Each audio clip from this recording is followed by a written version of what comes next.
Om Swastiastu, Assalamualaikum warahmatullahi wabarakatuh. Shalom, Namo Buddhaya, salam sejahtera bagi kita semua. Perkenalkan, saya Wanda Audina Putri dengan NIM 21095111094, kelas C Fakultas Kedokteran Hewan Universitas Udayana. Jadi di sini saya akan menyampaikan salah satu materi dari mata kuliah bakteriologi dan mikologi, yakni pertumbuhan bakteri.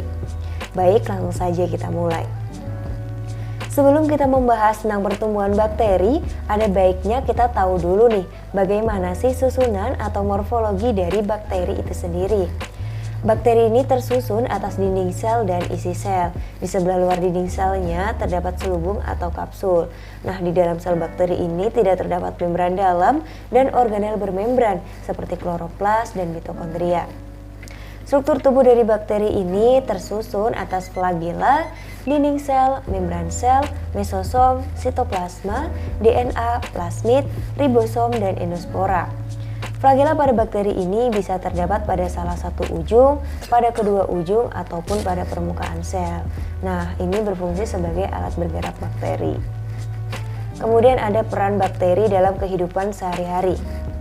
Bakteri memiliki peranan baik yang menguntungkan maupun yang merugikan.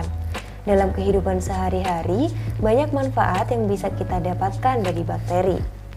Yang pertama adalah bakteri berperan dalam proses pembuatan antibiotik, seperti bakteri Streptomyces griseus yang menghasilkan antibiotik streptomycin, Streptomyces aurefaciens yang menghasilkan antibiotik tetrasilin, Streptomyces venezuelae yang menghasilkan antibiotik chloramphenicol, Bacillus polymixa yang menghasilkan antibiotik polymyxin, Bacillus brevis yang menghasilkan antibiotik kerotrisin, dan Bacillus subtilis yang menghasilkan antibiotik bacitracin. Kemudian, bakteri juga berperan dalam proses pembuatan olahan makanan seperti yogurt, nata de coco, dan keju.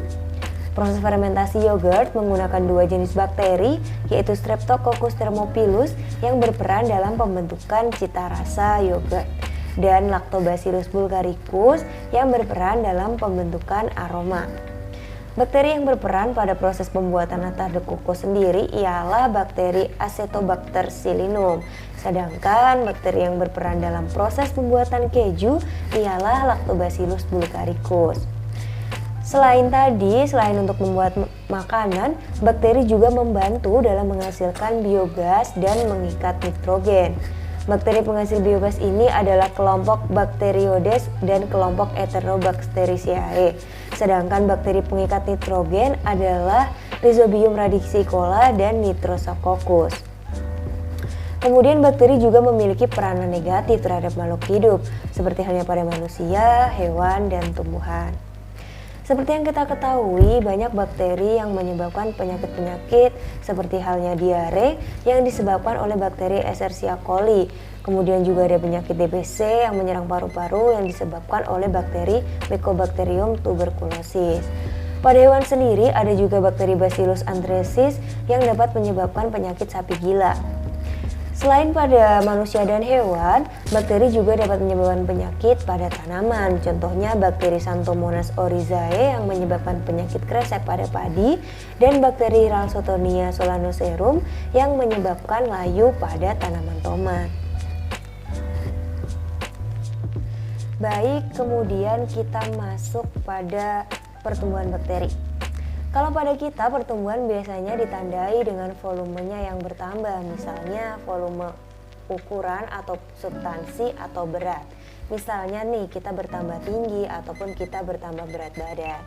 Nah, itu semua merupakan ciri dari pertumbuhan pada organisme makro. Namun pada organisme makro atau pada organisme bersel satu ini berbeda. Pertumbuhan ini berarti adanya peningkatan unsur sel yang dapat menghasilkan peningkatan pada ukuran sel, jumlah sel, ataupun keduanya. Jadi kalau bakteri tumbuh itu artinya bakteri yang mulanya sedikit menjadi banyak atau bertambah besar ukurannya. Kemudian di sini ada istilah waktu generasi. Apa sih waktu generasi? Jadi waktu generasi adalah selang waktu yang dibutuhkan sel untuk membelah diri. Jadi ingat bahwa bakteri ini memperkembangbiakan diri dengan cara membelah diri. Nah, selang waktu yang dibutuhkan inilah yang merupakan waktu generasi. Tiap spesies bakteri ini memiliki waktu generasi yang berbeda-beda. Contohnya Escherichia E. coli atau yang sering disebut dengan E. coli ini memiliki waktu generasi sebanyak 15 sampai 20 menit. Jadi, setiap 20 menit sekali dia akan membelah diri. Pembelahan diri pada Escherichia E. coli ini tergolong sangat cepat dibandingkan dengan bakteri lainnya. Seperti pada Mycobacterium tuberculosis yang merupakan penyebab TBC ini membutuhkan waktu sebanyak 20 jam baru dia dapat membelah diri. Kemudian juga pada Mycobacterium leprae yang membutuhkan waktu lebih lama, yakni sebanyak 20 hari sehingga dia baru bisa membelah diri. Kemudian ini adalah contoh pembelahan pertumbuhan populasi mikroba yang pada umumnya. Jadi pada 30 menit pertama dari yang tadinya 1 sel, dia akan membelah menjadi 2 sel dalam 1 jam, itu artinya dia akan membelah menjadi 4 sel dari 1 sel. Kemudian dalam waktu 90 menit dia menjadi 8 sel, dalam waktu 120 menit dia sudah menjadi 16 sel. Kemudian kita membahas mengenai pembelahan biner. Pembelahan biner adalah proses reproduksi aseksual yang digunakan oleh anggota domain Archaea dan bakteri dan antara organisme lain. Pada sel bakteri ini disebut biner karena apa? Karena pembelahannya itu dari 1 sel menjadi 2 sel. Jadi bakteri ini tidak bisa membelah dari 1 langsung menjadi 3 atau 1 langsung menjadi 4 ataupun 1 menjadi 6, tetapi harus 1 menjadi 2 terlebih dahulu. Nah, ini merupakan skema. Jadi pertama DNA-nya akan memanjang, lalu DNA-nya akan terpisah. Setelah itu membentuk dinding sel, baru di tengah-tengahnya, lalu kemudian terpisah menjadi 2 sel. Kemudian dapat kita lihat ini merupakan contoh tabel perhitungan pembelahan bakteri yang membelah setiap 15 menit. Jadi pertambahan selnya ini sendiri berlaku fungsi kuadrat atau fungsi eksponensial atau fungsi pertambahan geometrik. Jadi rumusnya itu adalah 2 pangkat n. Nah, dapat kita lihat dalam waktu 0 menit ini didapatkan 1 sel, kemudian dalam waktu 15 menit pertama menjadi 2 sel karena 2 pangkat 1, kemudian seterusnya adalah 2 pangkat 2, 2 pangkat 3, sampai 2 pangkat 9 setiap 15 menitnya. Lalu, dalam pertumbuhan bakteri, ini kita akan menemui adanya kurva pertumbuhan. Jadi bakteri itu tidak tumbuh terus-menerus, tetapi ada masa-masa tertentu di mana dia pertumbuhannya berhenti, lalu pertumbuhannya menurun. Pertumbuhan itu digambarkan dalam sebuah kurva yang dinamakan kurva pertumbuhan. Kurva pertumbuhan mikroba ini dibuat untuk menggambarkan karakteristik pertumbuhan mikroba dalam suatu medium. Nah, ini merupakan kurva pertumbuhan mikroba. Jadi bakteri itu sendiri juga ada fase-fasenya seperti yang kita alami. Misal kita ada fase pertumbuhan yang mana sampai umur 25 tahun itu kita secara ukuran tubuh sudah akan tidak bertambah lagi, tetapi akan memasuki fase pematangan. Nah, pada bakteri itu juga ada fase-fase seperti itu, dan fase ini dibagi menjadi 4, yaitu fase log, fase stasioner, dan fase kematian. Fase log digambarkan grafiknya lurus-lurus saja, kemudian fase log digambarkan grafiknya naik tajam, kemudian fase stasioner lurus lagi, dan fase kematian digambarkan dengan grafik yang menurun. Baik, mari kita simak penjelasannya satu persatu. Yang pertama adalah fase log. Jadi pada fase log ini tidak terjadi penambahan jumlah sel, jadi secara jumlah itu belum bertambah, tapi terdapat aktivitas metabolisme yang sedang berlangsung, yakni untuk persiapan pembelahan sel, yang mana nantinya di fase ini juga disebut sebagai fase adaptasi terhadap nutrisi. Selama fase ini sel terlihat bertambah besar, kemudian juga metabolismenya akan bertambah dan terbentuk adanya enzim-enzim.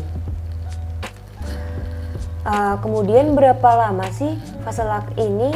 Jadi fase log ini lamanya dipengaruhi oleh beberapa hal.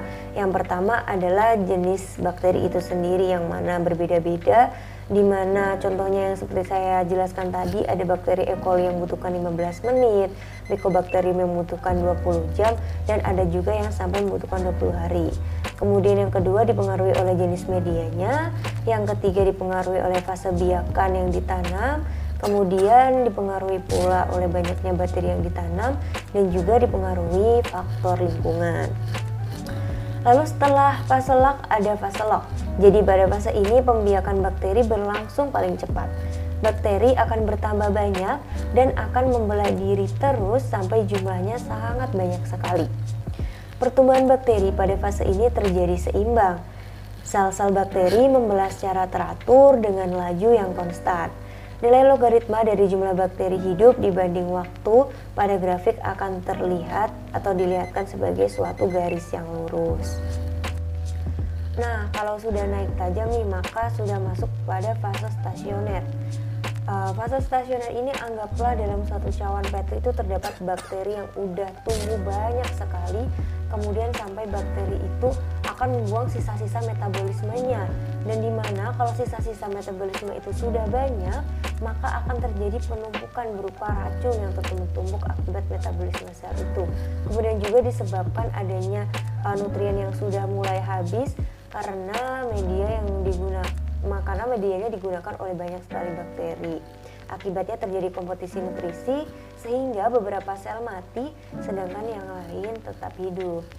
Pada fase ini bakteri masih melakukan aktivitas mereproduksi metabolit sekunder seperti antibiotik. Jadi fase tersier ini adalah keadaan di mana bakteri baru dan bakteri yang mati jumlahnya sama. Jadi misal yang mati ada 100 nih. Nah, maka yang hasil dari pembeliannya itu ada 100 juga. Lalu yang terakhir adalah fase kematian. Pada fase ini populasi bakteri menurun akibat matinya sel-sel bakteri. Kenapa? Karena makanannya habis, zat racunnya menumpuk, kemudian enzim-enzim autolitik itu menghasilkan enzim yang nantinya bisa memecah dinding selnya sendiri, sehingga bakteri tersebut menghancurkan dirinya sendiri. Baik, kita lanjutkan yakni faktor-faktor yang mempengaruhi pertumbuhan mikroba, yang mana ini nantinya terdiri dari faktor fisik dan faktor kimia. Faktor fisiknya dipengaruhi oleh temperatur atau suhu, pH, tekanan osmotik, tonisitas, dan oksigen. Sementara faktor kimianya dipengaruhi oleh nutrisi, nitrogen, sulfur, beberapa unsur logam, vitamin, dan air. Salah satu faktor yang penting yang pertama adalah suhu atau temperatur. Suhu dapat mempengaruhi mikroba dalam dua cara. Apabila suhu naik, maka kecepatan metabolisme akan naik dan pertumbuhan dipercepat. Sebaliknya, apabila suhu turun, maka kecepatan metabolisme akan menurun dan pertumbuhan diperlambat. Jadi, kalau kita berada di tempat yang hangat, sama halnya dengan bakteri, metabolisme kita akan naik. Kalau kita berada di tempat yang bersuhu dingin, metabolisme kita akan menurun juga. Tak terkecuali bakteri juga sama. Apabila suhu naik atau turun secara drastis, tingkat pertumbuhan bakteri akan terhenti. Jikalau suhunya naik, misalnya ketika kita memasak air kemudian suhunya naik tajam atau mendidih, itu tingkat pertumbuhan bakteri akan terhenti. Sel-selnya tuh akan rusak sehingga sel-sel bakteri akan mati. Itulah kenapa kita kalau memasak air itu harus sampai mendidih, yakni supaya bakteri-bakteri tersebut pada mati. Lalu berapa sih temperatur optimum untuk pertumbuhan mikroba? Jadi dari temperatur ini mikroba terbagi menjadi beberapa jenis. Ada yang psikofil di mana mikroba tumbuh di suhu dingin, optimumnya adalah 15 derajat Celcius. Kemudian ada mesofil yang tumbuh 20-40 derajat Celcius dan termofil pada suhu 40-100 derajat Celcius. Baik, selanjutnya adalah pH. Keasaman pH berpengaruh terhadap sel dengan mempengaruhi metabolismenya. Umumnya, bakteri tumbuh pada pH 6,5 sampai 7,5, artinya pada pH netral. Sementara itu sedikit bakteri yang hidup pada pH di bawah 4. Jadi kalau ada asam kuat itu bakteri sedikit hidup di dalamnya. Kemudian tekanan osmotik. Keberadaan mikroorganisme di lingkungan dapat dipengaruhi oleh kepekatan suspensi atau cairan di lingkungan. Bila kepekatan suspensi di lingkungan tinggi, maka isi sel akan keluar. Sebaliknya, ketika kepekatan suspensi di lingkungan rendah, maka akan terjadi pergerakan massa cair ke dalam sel. Akan saya berikan contoh, yakni contohnya dalam proses pembuatan manisan atau asinan. Seperti yang kita tahu, dalam pembuatan asinan ini kan diberikan garam yang sangat banyak. Pada kondisi garam yang sangat pekat ini, maka kalau ada bakteri yang hidup di situ, maka bakteri ini akan kemasukan garam sehingga bakterinya akan mati. Jadi itu yang terjadi ketika pada proses pengasaman. Hal ini tuh memanfaatkan tekanan osmotik supaya bakteri tidak dapat tumbuh di dalamnya dan makanan dapat awet. Kemudian ada tonisitas yang mana dipengaruhi oleh 3 kondisi, yakni isotonik, hipertonik, dan hipotonik. Kemudian faktor ada oksigen, di mana mikroorganisme sendiri dalam oksigen ini memiliki kebutuhan yang berbeda-beda. Berdasarkan kebutuhan terhadap oksigen, mikroorganisme dibagi dalam 3 kelompok. Yang pertama ada jenis aerobik, di mana hanya dapat tumbuh apabila ada oksigen bebas. Kemudian ada anaerobik yang dapat tumbuh apabila tidak ada oksigen bebas. Kemudian anaerob fakultatif yang dapat tumbuh baik dengan atau tanpa oksigen bebas. Dan yang terakhir ada mikroaerofilik yang mana dapat tumbuh apabila ada oksigen dalam jumlah yang kecil. Jadi ada bakteri yang kalau ruangannya ditutup dia akan mati, itu adanya di aerobik. Ada bakteri lain yang justru harus ditutup supaya dia hidup, maka itu termasuk bakteri anaerob. Kemudian lanjut ke faktor-faktor kimia. Faktor kimia yang mempengaruhi pertumbuhan bakteri diantaranya yang pertama ada nutrisi. Untuk bakteri nutrisi ini diperlukan untuk pertumbuhannya dan fungsinya sehingga dapat berjalan normal. Sehingga diketahui beberapa tipe nutrisi bakteri yaitu ada autotrof, heterotrof, fotoautotrof, dan kemoautotrof. Kedua ada nitrogen. Beberapa tipe bakteri menggunakan secangkah nitrogen anorganik dan yang lain membutuhkan nitrogen organik. Yang ketiga adalah kebutuhan belerang atau sulfur dan fosfor untuk bakteri yang berasal dari senyawa sulfur organik. Sedangkan fosfor diberikan sebagai fosfat yaitu garam-garam fosfat. Kemudian yang keempat adalah kebutuhan beberapa unsur logam, natrium, kalium, kalsium, magnesium, mangan, besi, seng, tembaga, dan kobalt yakni untuk pertumbuhan yang normal. Jumlah yang dibutuhkan amat kecil dalam ppm. Kemudian ada vitamin. Beberapa bakteri mampu memenuhi kebutuhan vitaminnya dari senyawa-senyawa lain di dalam medium. Kemudian yang terakhir ada air, yakni berguna untuk fungsi metabolik dalam pertumbuhannya. Baik, mungkin itu saja yang dapat saya sampaikan. Terima kasih telah menyaksikan dan mohon maaf apabila banyak kekeliruan. Saya tutup dengan Parama Santi. Om Santi Santi Om. Assalamualaikum warahmatullahi wabarakatuh. Shalom, namo buddhaya, salam kebajikan dan salam sejahtera bagi kita semua.